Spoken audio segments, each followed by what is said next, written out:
Don't laugh.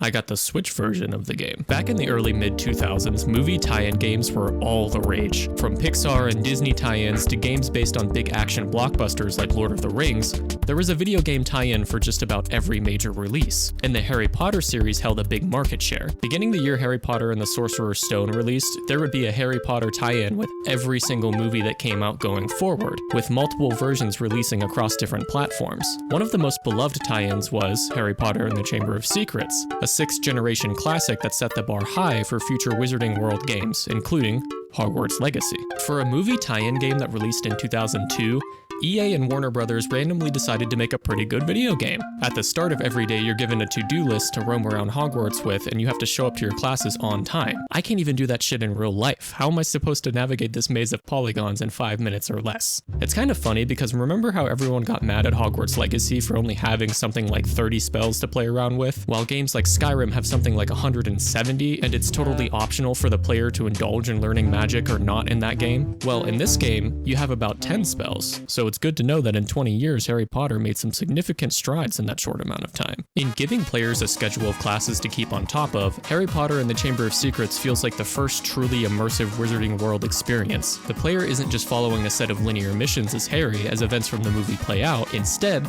they chose to skip about 3/4 of the movie entirely and let the players fill in the blanks with their imagination, only including the parts from the movie that would make for a good video game. Get to your common room, Potter.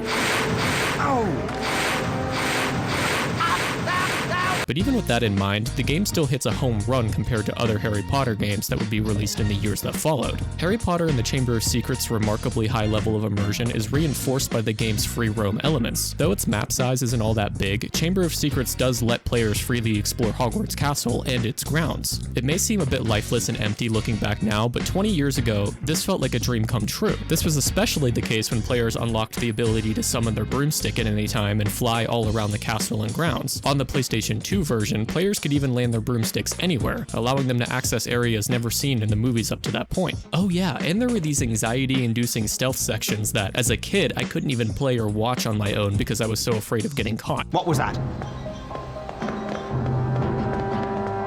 You want to talk about the OG Metal Gears being hard? Try playing this game with a busted up PS2 controller and an underdeveloped brain before you come back and talk shit. I think my immersion and fond nostalgia for this game wouldn't be the same without the wonderful soundtrack created by Jeremy Soule. His Harry Potter soundtracks are the best in the franchise and probably some of the best game soundtracks ever. Just saying. When you go down to the dungeons, you can listen to spooky music designed to give you chills. While exploring the Hogwarts grounds, you can hear joyful and inspiring music. Also, when you open the game menu to check your card collection, you can hear a very ambient and catchy theme. Without the music, this game wouldn't be the same, and the experience could be worse after so many years. But even after 20 years, the soundtrack's still unironically one of the best you can listen to. Its catchy, inspiring, and unique themes surely will make you listen to it over and over again. Get that road trip playlist going, baby. 20 years is a long time, and during that time, many games become forgotten and truly unplayable. The situation is different when it comes to Harry Potter and the Chamber of Secrets. This game's a surprise gem of its time and has become a recognizable classic that will always be remembered fondly by me, at least. I've loved this game all my life, and I think a big part of that has to do with the voice acting. Wow, thanks, Professor Dumbledore.